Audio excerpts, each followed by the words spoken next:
So after posting the video for the McCormick Deering corn binder, a gentleman just asked me to post a video for a John Deere, and I happen to have one. And there's at least two different versions of John Deere, and I'm not familiar with John Deere enough to tell you if they have the same knotted process.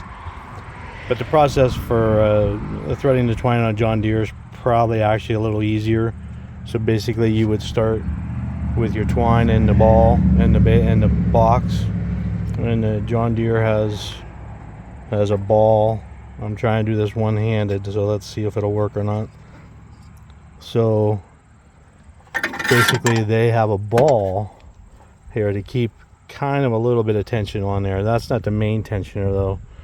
And then you would come over here, and this is all, this is flappy. It's supposed to be flappy. So then their tensioner is up here, and you just basically feed that through there. Again, I apologize, I'm doing this one-handed. Let's see. Yeah, there we go. While I'm here, that brings up an interesting thing.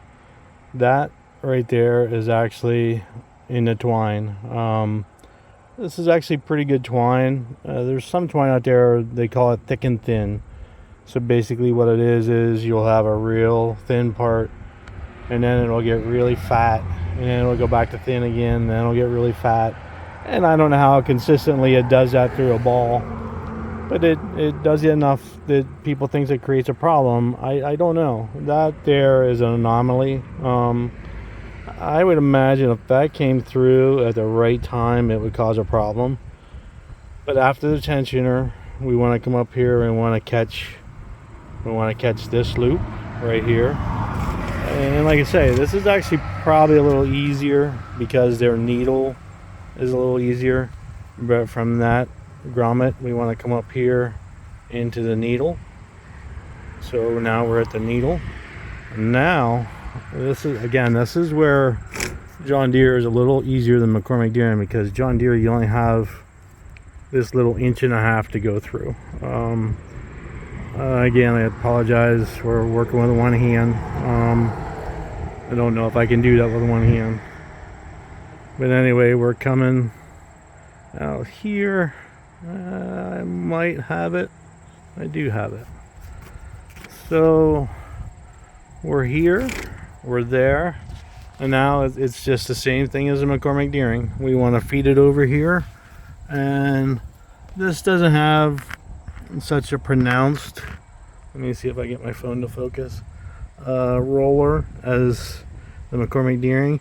But anyway, we want to go through that little hole right there.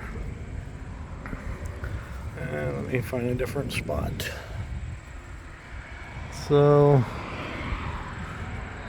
we want to go through that hole right there, and that's not working too good. I think I got enough. Maybe. Yeah, so now we're at the point where I definitely can't do it one-handed. So we'll come back here, and again, you don't need to tie it off or anything like that. And on a John Deere, instead of this arm here tripping, this arm right here is what trips it. This binder, I've had it for a couple years and it's been sitting, and I just moved it and the knotter's kind of a little froze up, so I have it soaking, so I can't actually run it. But if you watch the McCormick Deering, it's the same principle. You will trip this and you will turn this to push it through a cycle, and then that will set your twine to get ready for their corn to come up through. And that's really all there is to it. John Deere, I think, is probably a little easier than McCormick Deering, but I guess that's all opinion. But yeah,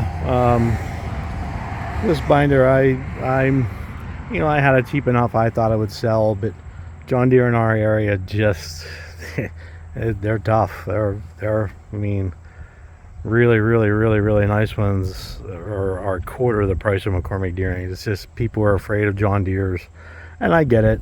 If you have a problem with that knotter, you're you're in trouble. McCormick Deere, you can get a brand new knotter all the way from the frame up.